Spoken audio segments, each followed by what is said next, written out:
That's an enormous amount of pressure to work with, but I have to say it's really a pleasure to welcome all of you on behalf of the Vasant Sheth Memorial Foundation and the CSMVS. And it's my happy task to introduce Professor Himanshu Prabha this evening. And it's a privilege I've had before, exactly about a year ago, when she was part of, she graciously consented to be part of a panel that we did as part of the platform that accompanied India and the world. So it was a platform which we called the Porous Borders of Antiquity. And its focus was precisely the manner in which it is transcultural relationships and exchanges and interactions that have sustained and energized societies across the world. And we tend to lose track of that when we adopt a more land-oriented history. And I'll come to that in a minute. I should more formally really dwell on Professor Rai's many achievements in research and scholarship and publication and in teaching, because her work involves a circulation among all of these commitments. She's received the Anneliese Meyer Research Award of the Humboldt Foundation, Berlin, and is a member of the board of the Oxford Center for Hindu Studies. She was, for a long time, associated with the Center of Historical Studies at the JNU, the Jawaharlal Nehru University, and was professor there. She's also served as chairperson of the National Monuments Authority under the Ministry of Culture, Government of India.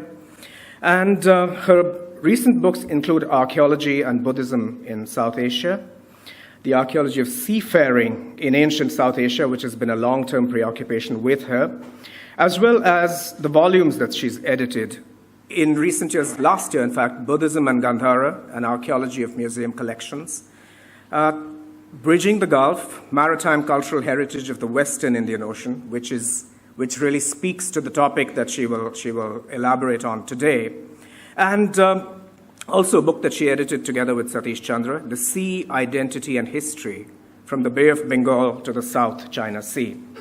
I also want to dwell on what might appear to be less stellar publications, but I do this because I want to emphasize the manner in which a scholar of Professor Rai's stature has reached out to different kinds of audiences. In 2007, for instance, there was, under the Department of Tourism of New Delhi, there was Incredible India, Monuments, which might seem to be relatively slight compared to all the other publications that I listed.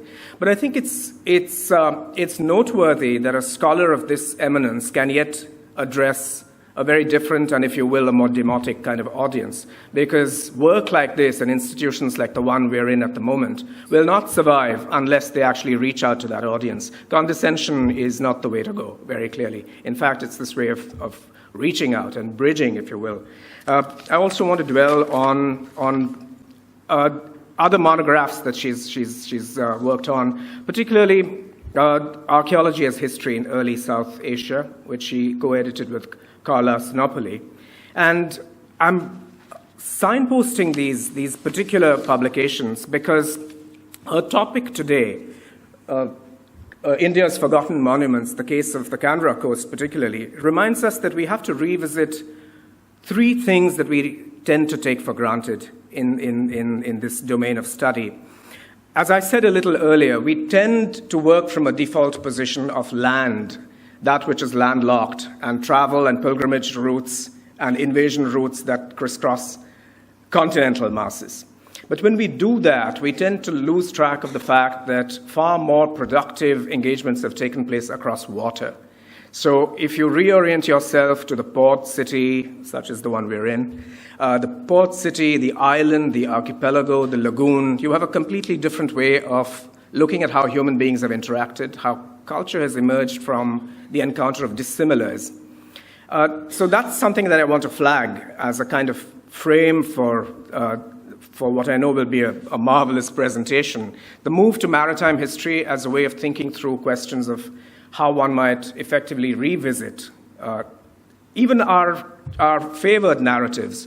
We talk very easily, for instance, of the colonial encounter and colonialism. If you look at the water, it's a very different story. There's a story about the para-colonial, things that may have escaped the net of power, of influence, of the asymmetries of power. What other kinds of exchanges and mutualities took place across the oceans and the coasts? This leads me to another question that has long preoccupied Professor Rai, which is, what is the proper evidentiary material for archaeology? In fact, I think many of the things that you certainly said last year on the panel led one to investigate again the idea of what materiality might be in archaeology. Because as people who are trained in archaeology tend to have a very firm sense of what is tangible, what appears in a stratigraphy, what you can actually see and bear witness to. But what might an archaeologist do with folk tales, with fabulae, with oral narratives, with wayside shrines, with knowledge that goes under the radar because it belongs to subaltern and not elite groups? I think these are some of the questions that Professor Rai has wrestled very productively with over the years. So from history to archaeology and the materiality of evidence, I come to another of Professor Rai's driving preoccupations, which is how do we define the notion of heritage? And many of us, certainly everybody in this room, is preoccupied with the notion of heritage and the importance of preserving it. I suspect that is not a civilizational reflex. It's probably as old as Lord Curzon. And I'm going out on a limb saying this. But I think the notion of antiquity as being worthy of preservation as part of a collective memory is probably about as old as the early 20th century, certainly in an Indian context. There again, our notions of heritage tend to focus on objects and on the conservation of objects. Once again, Professor Rai invites us to consider what else might be worthy of inclusion in heritage. Are there forms of immaterial culture? Will we only focus on grand monuments? Are there other kinds of less material, less static objects that might qualify as monuments? And of course, that brings us to the very ancient tension between the monumental and the documentary. I think that's something that I know you will tease out as you go along. And in conclusion, on a much more personal note, I just want to say how very happy I am that you're addressing the Canberra coast. Partly because I belong to a diasporic micro-minority that has moved in the course of its history from Kashmir to Goa and from Goa to the Canberra coast. That was in the 1530s. And I haven't spent very much time in Canberra, but I've always been fascinated by the manner in which it's a membrane, with Vijayanagar, the successor states of Vijayanagar, the Bijapur Adil Shahi behind it, and this entire world of the Indian Ocean, Persia, the Arab world, East Africa, and of course the presence of the European powers. How did this coast act as a membrane among these very dissimilar things? And what did it produce, and what has it left us that we might reclaim as heritage? Like all of you, I look forward very much indeed to this lecture. Please join me in welcoming Professor Himanshu.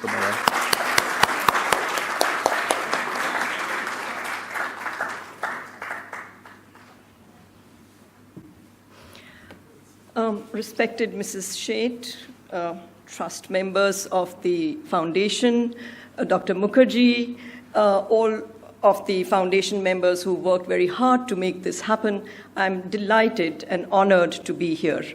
I'm deeply honored that I've been chosen to address you this evening. I am delighted that all of you have come to participate in, which is for me a passionate journey of maritime history. I've been doing maritime history a long time, as Ranjit mentioned, and I do hope I live up to his introduction, his very generous introduction, and I will try my best. The reason why I chose this topic is that I'm working on a book on coastal shrines. I have looked earlier at boat building, at other ways in which communities cross the seas, but one aspect that I find somewhat neglected and missing is the coastal shrine. And if you look at our coast, I can give you any number of examples, starting from Gujarat all the way around. The point is that in a 1-hour lecture, I can only do so much. So I thought it would be better to concentrate on one segment of the coast in an attempt to show that we need to focus on these sectors because there is no homogeneity or uniformity in maritime history as we study it. Different parts of the coast have developed historically on different trajectories. So this is one aspect of the analysis that I will present. I'm also chose this topic because Mrs. Sheth was very generous enough to share with me the documentation that she had got done some years ago through INTAC on documenting maritime heritage along the Indian coast, and the Canara coast was one area that was documented well, and I thought, well, let me analyze this documentation as a historian, as an archaeologist, and see how far I can challenge or present to you some challenges which this documentation comes up with. So the challenges before me and the challenges as I looked at this documentation are, and I will proceed gradually unraveling this as I move, the challenges are, is there a distinction between maritime heritage, maritime history, maritime archaeology, or are they all the same? Does maritime heritage indicate what survives at present? Is there a particular date after which these monuments survive? Or are we just splitting hair and it's really not an issue at all? So let me start on this note and let me take you on this, for me, what is a very academic, research-oriented, and also personal journey. And I hope you will share with me and contribute as feedback later on. So when we look at maritime heritage, I would like to start with which are the institutions and where do we stand in the world.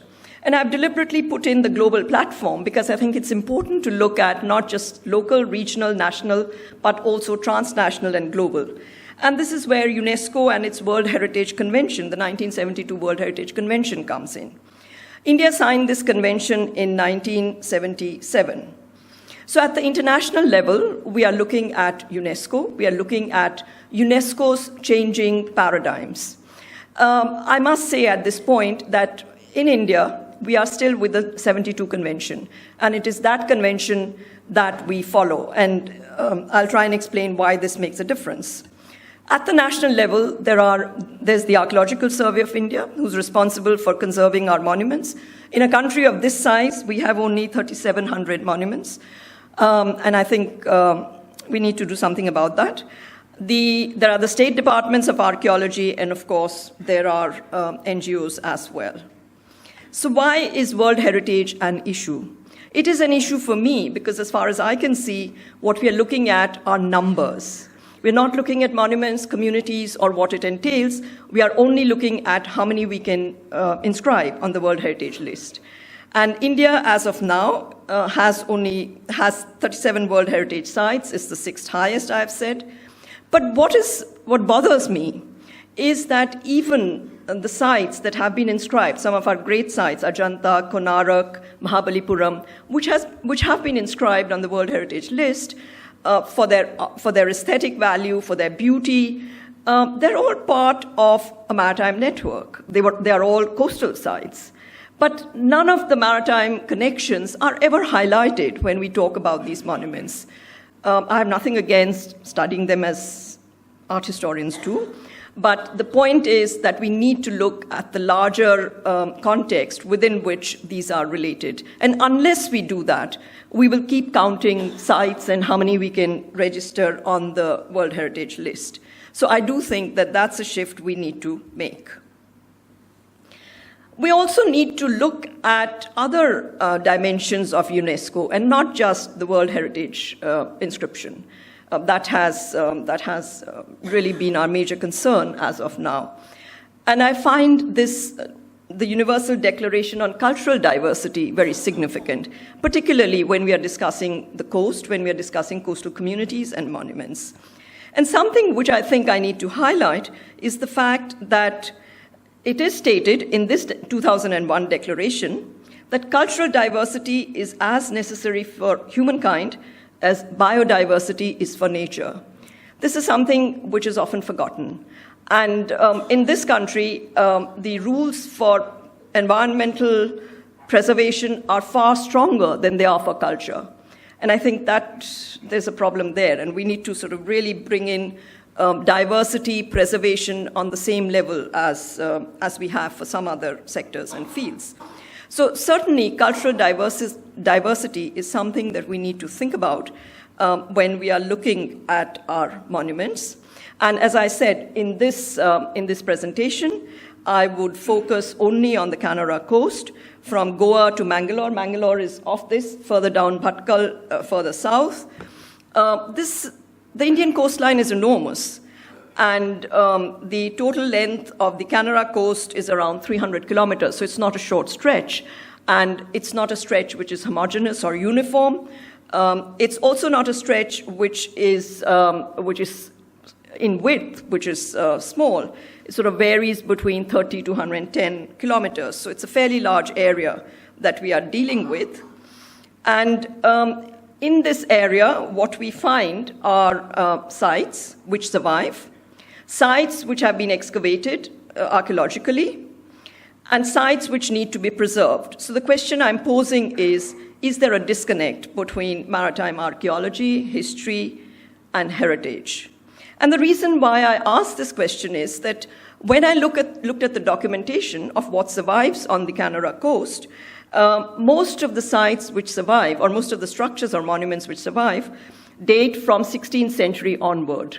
There's very little that survives pre-16th century, and this comes out very clearly in the documentation that was done. So if that be the case, did maritime history start only with the coming of the Europeans in the 16th century?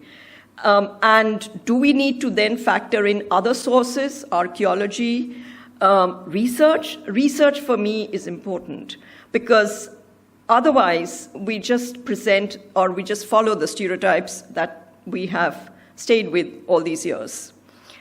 And the final point, which I hear all the time, is why do we preserve? What is it for? I have talked about World Heritage. Yes, if we preserve, we get more World Heritage sites. But, and we get tourists, we earn money, that's fine. But is that where we should stop? And is there another reason why we should preserve, or is it only for tourism and for World Heritage status? And I would certainly like to argue that we need to preserve because we need to protect our cultural diversity. We need to preserve because we need to build bridges across the seas. We haven't done that. That's an area that we need to take seriously.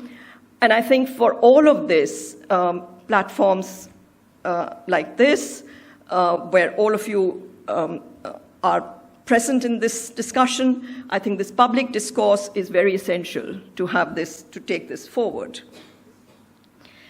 If we look at the Canara coast, what is striking are the islands.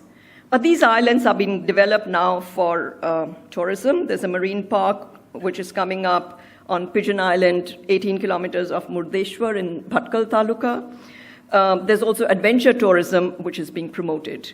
Now, certainly that's the new area, and a lot of excitement from the next generation, from younger people who are interested in adventure tourism. Yes, that's all very fine, but should we think beyond this, and is there something else that we need to take into account?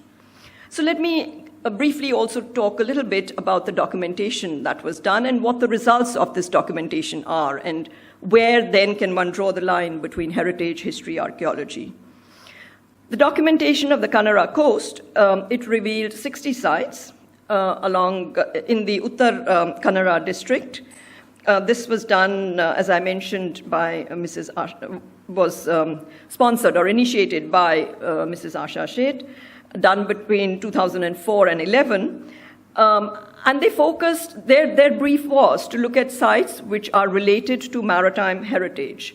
So what they included in these sites was certainly boat building yards, maritime forts, but what was quite surprising was the large number of religious sites that exist on our coastline. And these included temples, churches, mosques, also smaller shrines, the sites of naval battles, trading sites, and so on. But the majority, and I reiterate this, the majority of these date from the 16th to the 20th century. And there's very little that survives in it as monument or as structure from the pre-16th century period.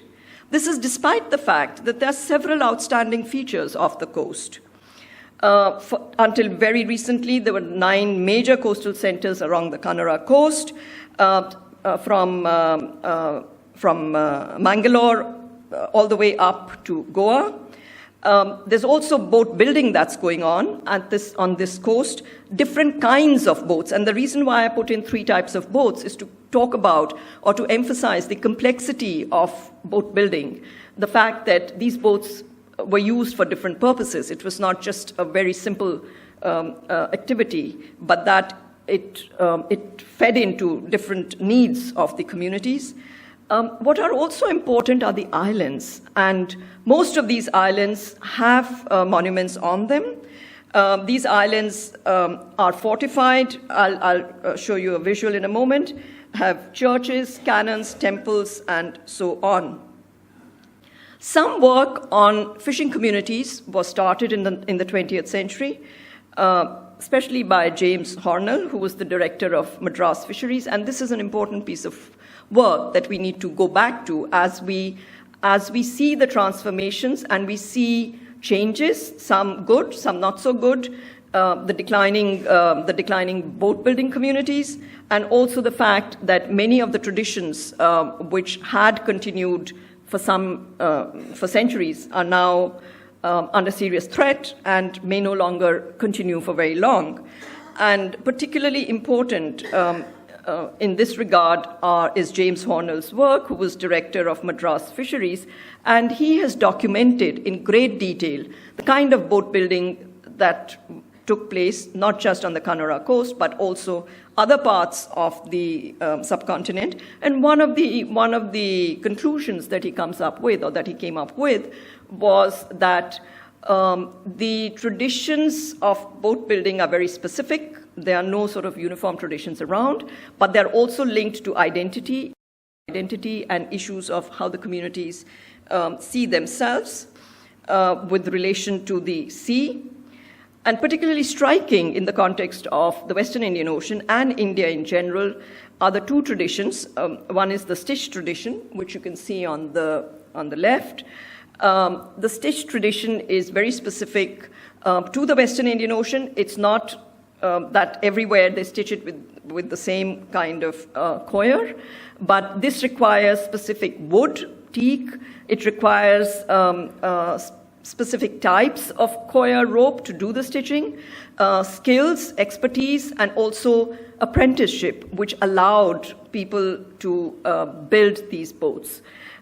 This, unfortunately, is declining at a very alarming pace, and there's been a gradual shift from wood to more sturdy material and so on. And on the other side, you see the dugouts, which have, again, the outriggers have another history which relate them to the way in which outriggers were used all the way from East Africa to Indonesia. But that's something which I will not go into now. I will draw your attention to the fortifications on islands. This is a 16th century fortification, largely during the time of the Vijayanagar period, on Basavaraj Durga Island of the Honavar coast. Most of this fortification was done under the Vijayanagar Empire or in the Vijayanagar period, starting 15th, 16th century onwards. And these are also the surviving monuments that we get. But again, as you can see, something needs to be done to keep them. And the other point that I would like to emphasize in this slide is the water tank, the fresh water, which you see at the bottom. And this, again, has been a scarce commodity, and many of the islands which were inhabited and settled and used over time have also shown evidence of fresh water, which was an important resource. Another kind of site that survives on the coast are religious sites. And this I find quite striking and also quite challenging, because this is not something, if you look at secondary literature, there's very little literature on coastal shrines or coastal temples. So what are these shrines and religious sites doing along the coast? Who visits them? Why should they be on the coast? If they are not looking at communities crossing the seas, you might as well have it inland. So why do we need to have these religious sites? And this then is the starting point of how do we then relate these religious sites within the larger network of sailing across the seas, but also inland networks. And in the case of Gokarna, which is a pilgrimage site, this site has changed dramatically over the last few years. It used to be a very sleepy temple town in the Kumta Taluka on the sea coast, and is one of the holy places for pilgrimage. It is mentioned in Sanskrit literature. It is also mentioned in the epics and the Purans, and is a sacred Shaiv site. But gradually, today, it's becoming a big tourist spot.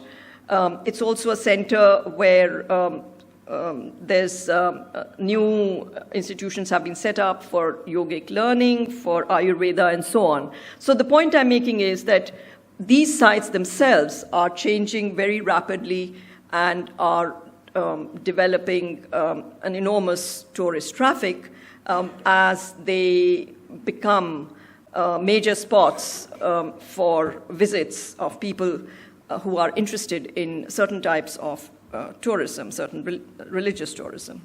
But the site that is really all-encompassing and sort of brings all the various facets of maritime connections together is the site of Bhatkal, which is a coastal town. And it is multifaceted. So it is a traditional boat building center. We do know that traditionally boats were built here.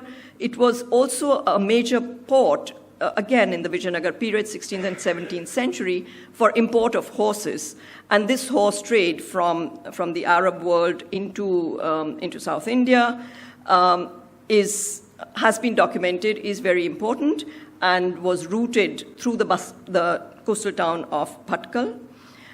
What is not often appreciated is the fact that the Kannada coast developed a very specific temple architecture, and this temple architecture still survives in many of the monuments that we see at Bhatkal, both Hindu and Jain temples. These monuments have sort of minimal sculptural ornamentation, but what is quite surprising are the representations of the Ramayana that one sees on the temples at sites like Bhatkal. Bhatkal, of course, is very, very strategically located. You can see its location on the left-hand side, where in the slide there, where there's a lighthouse just at the mouth of the river, and the town is inland.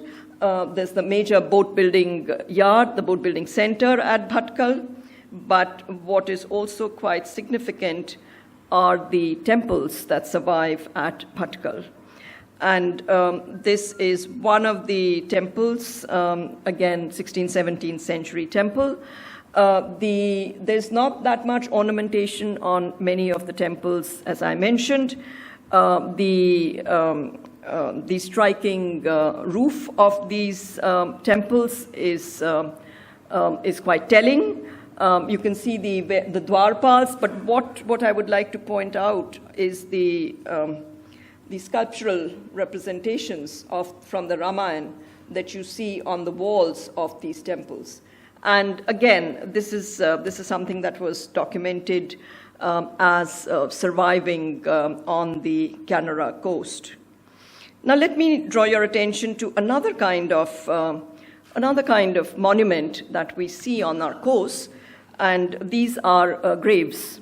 And this again goes back to an earlier period when one sees memorial stones, which were set up for people who died either in battle or died on the seacoast. But also, these are European graves. These graves belong to Europeans who were not part of the East India Company, but were part of a sort of parallel or a rival association, which is the Courtine Association. And that association was specific to the North Kannada coast and dealt with spices and textiles. And it is these three merchants who were part of this association who are buried here. I've given the three names. This is a protected site, and it is protected by the Archaeological Survey of India.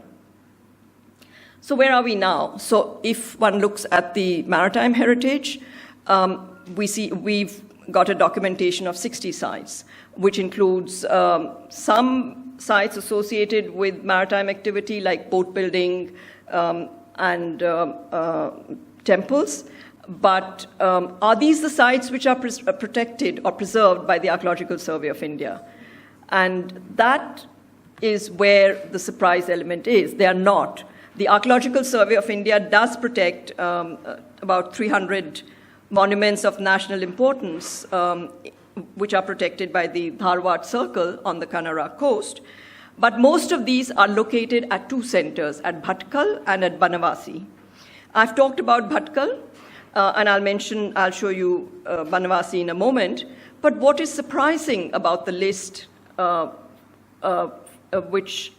list of sites protected by the ASI, is the fact that there's a singular absence of islands or island sites or boat building yards or landing places. So clearly, the surviving structures and the surviving monuments and the ASI lists are looking at coastal sites from two different angles. They're not looking at it from the same angle. So there are these very two different divergent perspectives that we have. So there's already a tension here between what survives, what is protected. And I think that raises all kinds of other issues. There are other tensions, the tension being that if you look at a site like Banavasi, which is protected by the Archaeological Survey of India, it's a site which has continued over a very long period of time, from the 3rd, 4th centuries CE to about the 16th century. It's a site which has developed gradually, which has added structures gradually to the temple that was originally built. So it's a site which has organically grown. It's not a site which is sort of static and preserved or, just presents a slice of time. And this gets lost when we preserve monuments the way we do, and look at only when they were built, their origins, and what they are known for. We have lost already in this process the dynamism that all our sites represent, and the fact that these temples grow over a period of time. They are not there built at one point in time and that's it. The second thing that we've lost, and this I think is a major loss as far as I'm concerned, is the fact that most of our religious spaces were shared.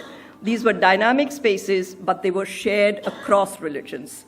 And if you slot sites as Buddhist, Hindu, Muslim, whatever else, you've already given them an identity, and you've already said what you're going to preserve it for.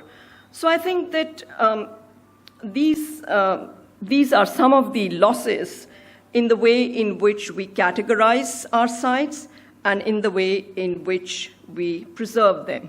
So what then is the way forward? I mean, should we just be happy with what is there? These two sort of different ways of looking at it, fine. There can be many ways of looking at monuments, but is there a way forward? And do we need to move beyond this and look at our monuments differently? And I would like to suggest, and I would like to place before you the fact that we need to look at historical context, but also spatial context. And if we look at the Kannada coast, there is ample evidence of lots that was happening in the pre-16th century period. There's also lots that is happening in terms of the movement of communities across the ocean. And I've talked about cultural diversity, which I will dwell upon in a little while, which is the fact that it's not just with the Arab world. I'd mentioned Bhatkal and the horse trade from the Arab world into Vijayanagar. We do see connections with Egypt. We do see connections with East Africa. So the connections are wide-ranging and are diverse. They are not connections only related to trade. So if we look only at secondary literature and the way in which trading activity is done, again, we've lost a lot of our history, which needs to factor in sharing of religious spaces, movement of communities, and the way in which many of our sites developed. So let me draw your attention to one text, ancient text, 1st century CE. It's known as the Periplus Maris Erythrea. It was written in the 1st century CE, and it's written in Greek. And this text was written by a merchant who was possibly stationed in Alexandria in Egypt, and he traveled the Western Indian Ocean largely, also East Africa, not too much along the East Coast, but he does talk about the East Coast a bit. So these are some of the sites which are mentioned in the Periplus, and I just put them up in this table to highlight the fact that there are certainly the islands are known. We've looked at the islands earlier, the Oyster Rocks, Pigeon Island, the Vengurla Rocks. So these rocks and islands are known already by the 1st century CE. What is also known is the diversity of sailing communities already in the 1st century CE. And this is very clear again if you look at the Periplus, which talks about all kinds of boats, several communities, Indians, Arabs, Greeks sailing in the Western Indian Ocean. Something which is missing from the Periplus, and that is striking, are the religious beliefs of seafaring communities. And this I find quite startling because the Periplus goes in great detail, graphic accounts of the coast. How do you recognize the coast at a time when there were no nautical maps? How do you find the black sea snakes, which indicate different parts of the Western Indian Ocean coastline? But what it does not talk about at all is the religious beliefs of the people, also not too much of the political structure. So what is going on? Was he not interested? Is the text not interested? Or that's not relevant? So clearly, we need to look at our text also against the grain and question this. Again, something which is startling and which continues for a very long time in historical literature is the fact that many of the communities of the Kanara coast are termed pirates. And this again, is something you keep reading again and again well into the European accounts, that, there were pirates on this coast and they came out, and none of this is actually correct. So the point then is that if we look at our literature, if we look at the accounts, we see a very different perspective on what is happening than what we see if we only look at our monuments. The other account that I would like to draw your attention to is the Christian topography, 6th century Cosmas Indico Plustus. Cosmas was a native of Alexandria, and he traveled to India and Sri Lanka as a merchant, and then he later on joined the church. So he mentions many places on the western coast, particularly the Kanara coast, right up to Chol and also to Sindhu, Indus. And he talks about what you can get and what are the commodities that are in demand or that are available on this part of the coastline. But with him, we see a change. We see what is often referred to as scientific geography. Because as a Christian author, he was also engaged with how do we see the world.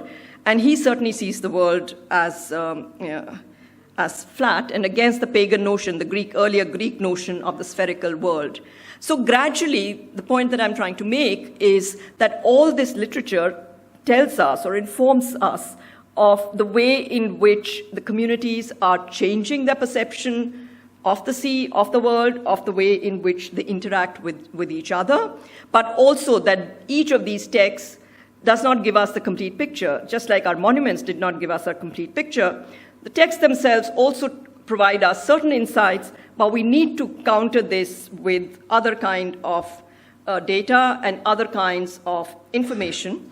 And again, there are sort of these new information which emerges and new information which then gets integrated into the larger maritime history. And one of the pieces of new information, not so new now, it's sort of 19th century, but what is new is the fact that these letters, the Judeo-Arabic letters, which were discovered in a synagogue in Fustat in Egypt, and which date from 11th, 12th centuries. These are letters which were written by Jewish merchants who traveled both in the Mediterranean and also the Indian Ocean. Now, the Mediterranean letters have been worked on a great deal, much more than the letters which they wrote relating to the Indian Ocean. And these letters were translated about some 10 years ago, I would say. And these are known as the India letters because these letters relate to travel between Aden and Bangalore and the west coast of India, largely the Canara coast, up to Goa, but also up to Gujarat. And there are almost about 500 of these letters. And it is again very striking that while these letters provide us information on the communities who traveled to India, who lived in India, and these letters also formed the main narrative of Amitabh Ghosh's In an Antique Land, which provides a graphic account of how life was adjusted between Aden and the Canara coast.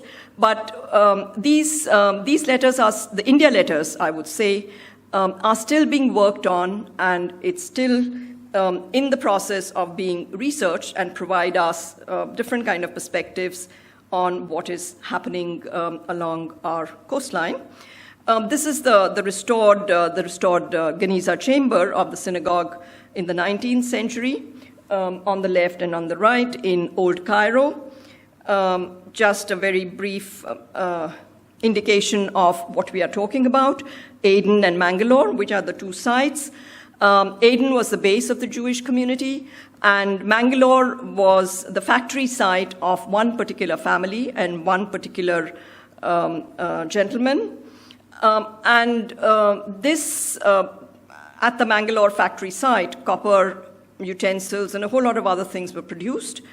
And again, these letters inform us of the way, the nature of this interaction.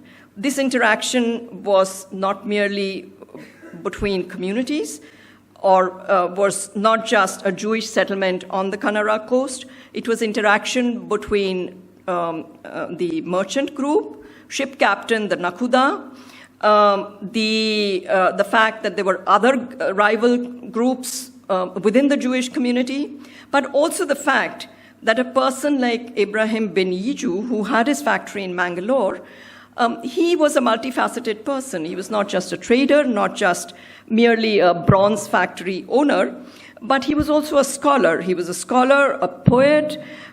He wrote legal responses. He was also familiar with medical cures. And the point that I'm making is that if one had to survive in this rough and tumble of the 12th century and across continents and across maritime spaces, not only had he to be a good ship captain, but he also had to know, his Torah properly. He had to know the legal literature, because he had to then fight cases with other people. But also the fact that this bronze, he was the proprietor of this bronze factory, which manufactured items and exported them to customers in Aden. The artisans were slaves and Jews from Yemen. But if you read the India letters, you get a lot of information on the Jewish community. What you do not get, and again, he does not mention at all, anything that was happening on the Canara coast as far as others are concerned. So we do not get a picture of what life, social life, what other communities were present on the coast. And this has often led scholars to argue that apart from the boat building communities, there was very little that was happening, and Indians were really looking at inland, was looking at agricultural expansion, because the literature is so one-sided as well, just like our monuments. Now we need to sort of really question it, and we need to find other kinds of data, which does tell us that there were communities who were engaging with the sea very actively, including political authority.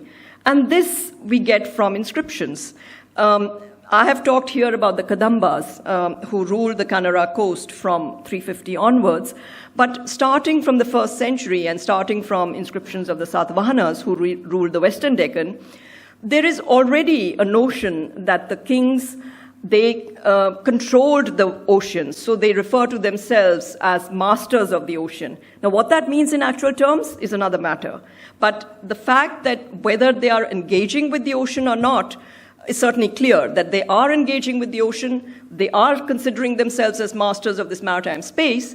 Now, what that means in actual terms, like I said, how much of that control was actually implemented is not clear. What is also clear from the inscriptions is that there were several dynasties all along the coast, the Shilaharas, the Kadambas, and there are references to a very active coastal voyaging between the Kannada coast, Konkan coast, Gujarat, and particularly Somnath, again a coastal shrine, developed in a big way as a center for pilgrimage, and the kings included made this coastal travel to Somnath, to Gujarat, for pilgrimage, and often, and there are also instances when the ship collapsed and they had to be rescued and so on and so forth. But certainly there was a very active and a very vibrant coastal traffic that we see. We also see, again, memorial stones for people who lost their lives at sea, and these are the two which are in Goa, dated 950 to 1300, and clearly show us, and there are many more, both from Goa and from Bombay, where you see these memorial stones set up for people who died in sea battles and provide graphic accounts of this kind of contestation in the ocean or contestation at sea. So let me move on in the final part to some of the shrines that we see on the Kannada coast. And I mentioned the 16th century and the fact that most of these survive from the Vijayanagar period, but do we have earlier references? And I would say yes, we have lots of references. We also have surviving monuments starting as early as the 4th century. There are two sites which I would particularly talk about. The Chandor, which was excavated by the ASI. It is preserved, it's a nationally protected site, but also the caves at Aravelam, which are 6th century caves, and these are Shaiv caves. So clearly, there is religious presence along the coast. This presence manifested itself both in rock-cut architecture, but also in terms of temples that were built, temples with brick, with stone. This is the site of Chandor. These were excavations which were done by the ASI in 2000, 2001. It's also a fortified site and has evidence for habitation. You see the Nandi, the damaged Nandi on the left, but also the remnants of the brick temples which are preserved. So this we will not see unless one does archaeological work and unless these sites are preserved, because in many cases the sites are covered up, though the data is often reported and is available and recorded.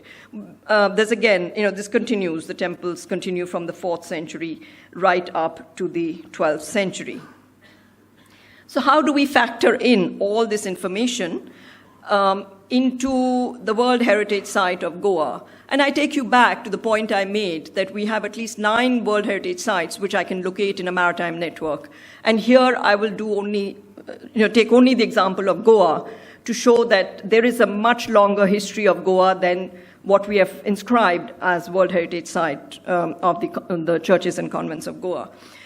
And this history of Goa only becomes relevant or only gets factored in if you look at the larger maritime cultural landscape and not just look at the monument as an isolated piece of architecture. And it's only when one looks at the maritime cultural landscape that what one sees are beginnings in the 4th century at Chandor, on the Paroda River, a shift in the river to Zuari, and then the shift onto the Mandavi River, and finally where the Portuguese set up their establishment. But what one also sees is a continuing tradition of boat building at places like Bellacare. And I am very grateful to Edgar Ribeiro for this slide. And the reason why this slide is important is not because it shows the shifts, which I've pointed out, from Chandor, which you see at the bottom, and up to Goa Vela, and then up to Nova Goa. These shifts I've already explained in great detail. But the reason why this slide is important is because Ribeiro made the point that unless urban planning takes this into account, unless urban planners draw in all this data from this very dynamic landscape into what we are planning for our cities, all these sites are going to disappear. And these sites then are isolated monuments, and nobody pays very much attention to them. So the need then is not just talking about these in academic circles or writing about this, but actually implementing this into our urban plans and urban planning if we are to protect our heritage and our monuments. And this, of course, is the World Heritage Site. And this is the point I would like to make, that out of the 60 examples, only 7 churches are preserved, are inscribed on the World Heritage list. And they are inscribed for reasons which have very little to do with their maritime network, or very little to do with the larger landscape which I talked about, but has much more to do with the way in which the art and architecture has been presented. And certainly it's very remarkable, outstanding Basilica of Bom Jesus, and also the Chapel of Saint Cajetan, which have been transcribed on the list. But what have not been transcribed are the forts, the lighthouses, and the water reservoirs, which are again on the other side, which are equally remarkable, but don't make it to the global platform. So where are we now? So what then is the way forward? The first point I made was that there are several perspectives. There are perspectives from what survives.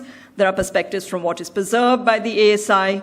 There are perspectives from what we know archaeologically and the data that emerges from a whole range of other sources, inscriptions, foreign accounts, so on and so forth. How do we bring this together? And is there a way to bring this together? And what will change? How will it change? Will it change at all? And I would like to strongly request and suggest that the first thing we need to do is not to isolate our monuments and not to sort of put them in these silos and then, just sort of present them without any people living in them, spaces where only tourists go. Nothing will happen, nothing will be preserved following that model. The second point is that increasingly, UNESCO is arguing and moving towards transnational, from national to transnational, and is increasingly arguing that we need to bring in communities into the monuments. We also need to think more in a global or a transnational space, because the national boundaries are not so old, and if we are looking at pre-modern shipping or pre-modern maritime networks, then we need to bring in communities from other parts of the Indian Ocean network. Now, how do we do it? Each country wants their numbers to increase on the World Heritage List, and UNESCO is the platform, I would suggest, which would certainly bring maritime history right, not just on the global scale or on the global platform, but would also bring maritime history into national focus immediately. And, once it comes into national focus, there's lots of changes that suddenly happen.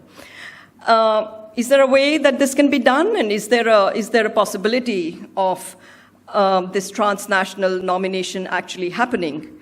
And I'm going to leave you, I'm not going to talk about this slide, I'm just going to leave you with that and leave you to think about it. There is a possibility. India did present in 2014 what it called Project Mosam. UNESCO is it was received very well by UNESCO and by many of our neighbors, but then things move slowly. So perhaps, who knows, someday This may be revived. This may move forward. Hopefully, this will take things on a global platform, and hopefully things will change. So on that optimistic note, I'd like to thank you for your attention. Thank you.